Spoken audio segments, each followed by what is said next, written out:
Hello everyone, it's Monica Heltz with your Fishers Health Department Weekly Update. It's hard to believe, but it has actually been 1 year this week since the creation of the Fishers Health Department, if you can believe that. And what a year it's been. We've all been on a pretty wild ride, I would say. In the space of this 1 year, we have administered over 70,000 COVID tests. We have fielded over 12,500 calls to our hotline. We have investigated over 7,000 cases of COVID and issued 11 public health orders, investigated 30 different reportable conditions, so not just COVID is the only reportable condition. We have investigated many, many more. We have issued over 600 vital records and have also issued over 1,300 restaurant permits, pool permits, complaints investigated, events approved, and all manner of other things. Over 1,300 of those, all different things. Additionally, this week we will have administered over 30,000 vaccines. I certainly hope that you feel as I do that these services have been valuable. Perhaps you've utilized our testing site, or perhaps you visited our vaccine site, or perhaps we've helped you in some other way. So it has been a pleasure to do that. We have actually just issued our first annual report. You can find that on the city's webpage if you're interested in reading more fantastic numbers. And we look forward to the year ahead and hopefully getting on to even more exciting things to protect public health here in Fishers. The only other couple of things I wanted to go over, I would caution you as you're getting vaccinated from displaying your vaccine card on social media. There is a dark internet where they steal this kind of information and produce fake cards. And you don't want your data to be stolen in that way. So please don't post any pictures of your vaccine card, but please do post your happy pictures of having been vaccinated with your I got my vaccine sticker. Definitely would encourage all of you to spread that cheer and spread that word.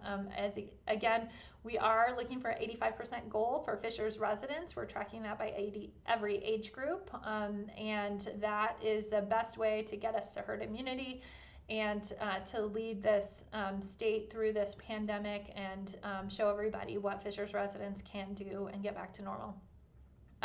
As a reminder, to be considered fully vaccinated, it needs to be 2 weeks after your vaccine, your second vaccine. So if you had the Pfizer or the Moderna, you need to wait 2 more weeks, and then you can be considered fully vaccinated from an official guideline status. If you got the Johnson & Johnson, it's 2 weeks after you receive that one shot. So what can you do when you're fully vaccinated? Well, the first thing that a lot of people are excited about is that if you're notified that you've been in contact with someone with COVID, you don't need to quarantine. And you don't need to get tested after that contact unless you start developing symptoms. So the symptom rule remains the same if you have been vaccinated or not. If you have COVID-like symptoms, please get tested and isolate yourself until you get those results. But if you have been vaccinated and you're notified as a contact and you're not having symptoms, you do not need to quarantine.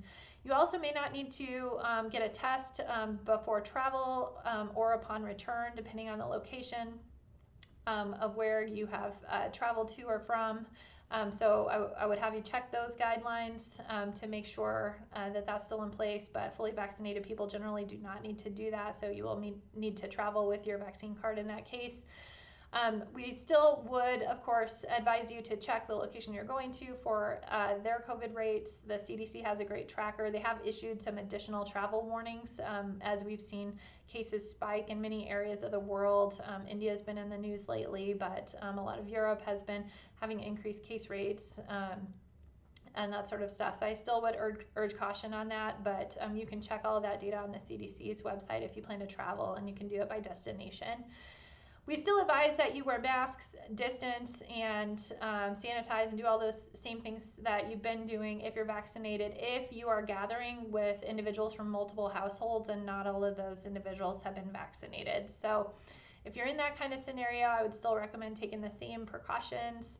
I would also recommend avoiding large crowds. Now that the weather hopefully is done snowing and it's hopefully moving towards the nice part of the year, we can interact a little more freely outdoors. The risk, of course, is lower outdoors and even lower than that if you're vaccinated. So let's help everybody get vaccinated so we can get back on track and back to normal.